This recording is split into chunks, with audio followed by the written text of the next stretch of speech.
मैं गुंजन कुमार प्रवक्ता भौतिकी CMRB गवर्नमेंट पॉलिटेक्निक कॉलेज में फिजिक्स के पद पर कार्यरत हूँ। इस लेक्चर में आपका स्वागत करता हूँ। गुरुत्वाकर्षण वाली सीरीज जो चल रही है हमारी, उसमें अब हम डिस्कस करेंगे प्लैनेट्स और सैटेलाइट के बारे में। सबसे पहले हम देखते हैं कि प्लैनेट किसे कहते हैं, सैटेलाइट की डेफिनेशन क्या है, उसके बाद उसका ऑर्बिटल वेलोसिटी क्या है। ये सारी चीज़ें आगे हम टॉपिक में कैलकुलेट करेंगे। तो देखते हैं, हम बात करते हैं सबसे पहले ग्रह की। तो ग्रह हमारे पास क्या चीज है? ग्रह हमारे पास है सूर्य के चारों ओर चक्कर लगाने वाले आकाशीय पिंड को ग्रह कहते हैं। देखिए, हमारे सौरमंडल में 9 ग्रह हैं, जिसमें से सूर्य सेंटर पे रहता है और सारे ग्रह उसके चारों ओर चक्कर लगाते हैं। जैसे हमारे पास हम बात करें कौन कौन से ग्रह हैं, पृथ्वी, मंगल, बुध, बृहस्पति, शुक्र, शनि, प्लेटो और नेपच्यून, और इसके बाद सूर्य है। तो 9 ग्रह हमारे पास इस प्रकार है।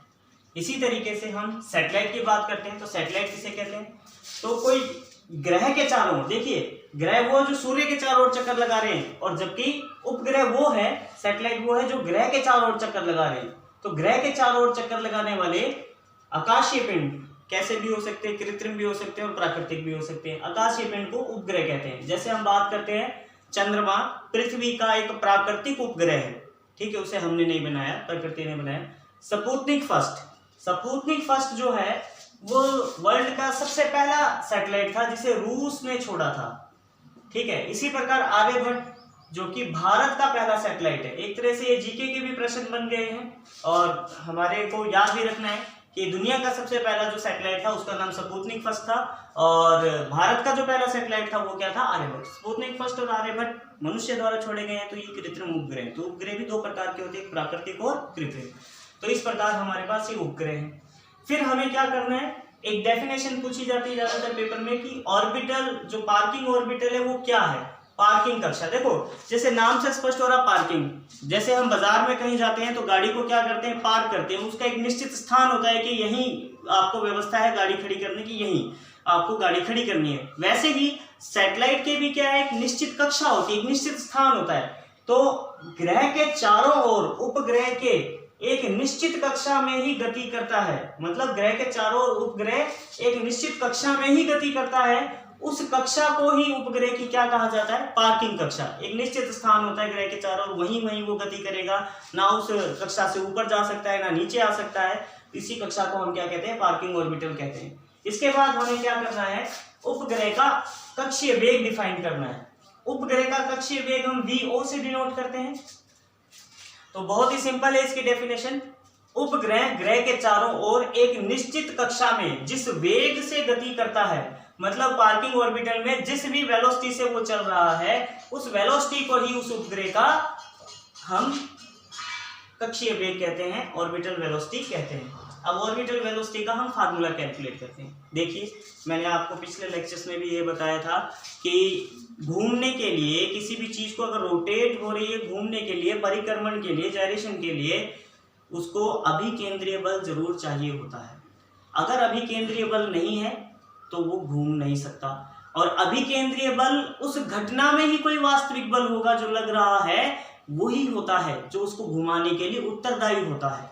तो सर्कुलर पाथ वाली मोशन वाली जो भी आपको प्रॉब्लम्स होगी, उसमें ये बेसिक फंडा रहेगा कि घूमने के लिए एक अभिकेंद्रीय बल चाहिए, और वो अभिकेंद्रीय बल उस घटना के अंदर कोई ना कोई वास्तविक बल होगा। तो हम यहाँ देखते हैं, हमें ऑर्बिटल वेलोसिटी का फार्मूला कैलकुलेट करना है, जिसके लिए मैंने यहाँ पर 2 डायग्राम बनाए हैं, एक टॉप व्यू एक साइड व्यू है। देखेंगे, अगर हमारे पास m द्रव्यमान का कोई प्लेनेट है, उसका रेडियस r है, और उसके चारों ओर एक सैटेलाइट घूम रहा है, तो जो सैटेलाइट है उसका जो डिस्टेंस है वो स्मॉल r से दिखाया है मैंने यहाँ, और ये स्मॉल r यहाँ तक तो देखिए दूरी क्या है r, और फिर आगे हाइट क्या है h। जैसे यहाँ इस वाले डायग्राम से देख लीजिए, यहाँ से यहाँ तक ये ग्रह की त्रिज्या है जिसको हम r से डिनोट कर रहे हैं, और फिर वो उससे कुछ ऊंचाई पर उड़ रहा है, तो सतह से जो ऊंचाई है सैटेलाइट की वो h है।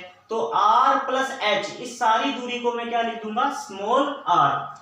तो घूमने के लिए आवश्यक अभिकेंद्रीय बल, शर्त हमने लगा दिए वेलोसिटी कैलकुलेट करने के लिए, घूमने के लिए आवश्यक अभिकेंद्रीय बल बराबर घटना में लगने वाला वास्तविक बल। तो यहाँ कौन सा वास्तविक बल लग रहा है? सैटेलाइट को घुमाने के लिए उत्तरदायी क्या है? ग्रह और उपग्रह के बीच में लगने वाला गुरुत्वाकर्षण बल। तो हमारे पास यहाँ शर्त क्या बनी? mv0 square mvo square upon में r is equal to gm1m2 upon में r स्क्वायर। ये गुरुत्वाकर्षण बल का फार्मूला हो गया, ये अभिकेंद्रीय बल का फार्मूला हो गया। यहाँ पर हमने VO रख दिया क्योंकि ऑर्बिटल वेलोसिटी निकाल रहे हैं। वैसे जनरल फार्मूला mv²/r होता है, हमने VO से डिनोट कर रखा है ऑर्बिटल वेलोसिटी को, इसलिए इसको दिखा दिया। हमने यहाँ पर ये रखा है m जो है घूम कौन रहा है, सैटेलाइट, तो सैटेलाइट के मास को हम स्मॉल m से दर्शा रहे हैं। घुमा कौन रहा है उसको, उपग्रह को घुमा कौन रहा है, ग्रह, जिसका मास हमने क्या माना हुआ है, कैपिटल M। तो m1 की जगह small m mass of satellite, m2 की जगह capital M mass of planet, ये हमने रख दिया है। देखो r से स्क्वायर कैंसिल हो जाएगा, इधर केवल r बचेगा, स्मॉल m से स्मॉल m कैंसिल हो जाएगा, तो VO² is equal to capital G capital M upon में r, या हम इसको निकालें तो VO equal to capital GM upon में r आएगा रूट के अंदर। और यहाँ पर जो r है वो हमारे पास कैपिटल R प्लस H है। तो इस फार्मूले को देखिए, ऑर्बिटल वेलोसिटी के अंदर कहीं भी स्मॉल m यानी मास ऑफ सैटेलाइट नहीं आया है।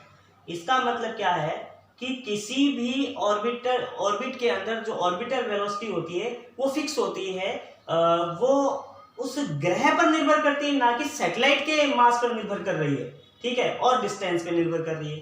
तो यानी एक निश्चित कक्षा के अंदर, पार्किंग कक्षा में, चाहे हम 100 किलो का सैटेलाइट भेजें चाहे 10 किलो का भेजे, वो दोनों एक सेम वेलोसिटी से ही गति कर रहे होंगे, क्योंकि यहाँ पर जो ऑर्बिटल वेलोसिटी है मास पे, सैटेलाइट के मास पे डिपेंड नहीं करती है। तो इसके ये विशेषता है। आगे इस फॉर्मूले को हम कन्वर्ट करके लिख के देखना चाहें तो उसको कन्वर्ट करके लिख के देख सकते हैं। उसको यहाँ जैसे दिखाता हूँ मैं हल करके। हमारे पास ग्रेविटेशनल एक्सेलरेशन, गुरुत्वीय त्वरण जो होता है वो होता है Gm अपॉन में r²।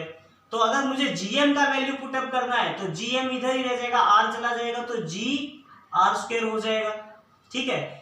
अब अगर मेरे पास रूट Gm मुझे निकालना पड़ जाए तो मेरे पास ये आ जाएगा Gr² का रूट।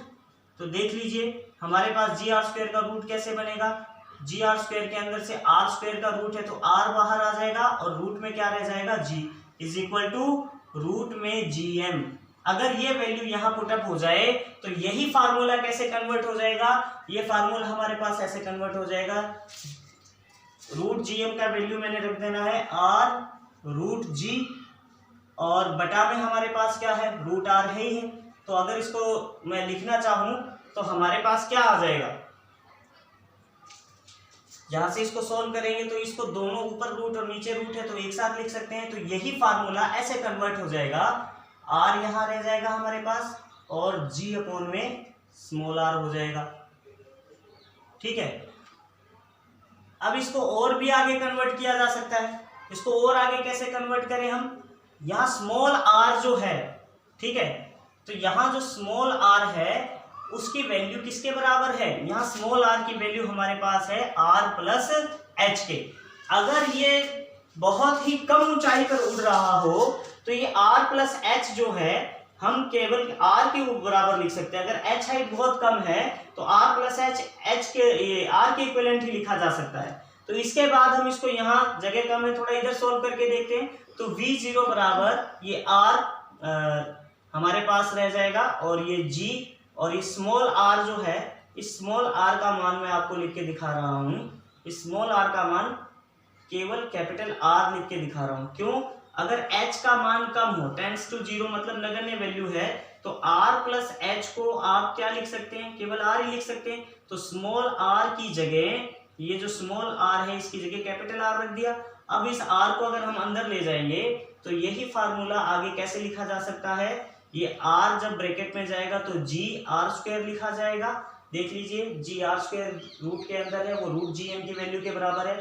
तो ये रूट Gm की वैल्यू की जगह हमने ये रूट Gm की वैल्यू की जगह Gr² रख दिया है, ठीक है, और r बटा में है ही है तो स्क्वायर से r कैंसिल हो जाए तो v0 बराबर हमारे पास रूट में rg फार्मूला भी बनता है। तो ये कंडीशंस के हिसाब से हमारे पास अलग अलग फार्मूले बनते हैं, ठीक है। और ये ऑर्बिटल वेलोसिटी का फार्मूला है। जनरल फार्मूला ये है, ये एक विशेष परिस्थिति में लागू किया है कि अगर हमारे पास हाइट अगर कम है तब इसको यूज करना है। तो इस प्रकार से हमारे पास ऑर्बिटल वेलोसिटी का फार्मूला निकाला जाता है। इस सूत्र की सहायता से हम किसी भी ग्रह का जो ऑर्बिटल वेलोसिटी है वो कैलकुलेट कर सकते हैं। और इस पे न्यूमेरिकल भी आते हैं पेपर में, तो फार्मूला हमें अच्छे से याद रखना है √rg विशेष परिस्थिति में, और जनरल फार्मूला है रूट में gm अपॉन में स्मॉल r, और यहाँ स्मॉल r मेंशन करना है आपको कैपिटल R प्लस h के बराबर है। धन्यवाद।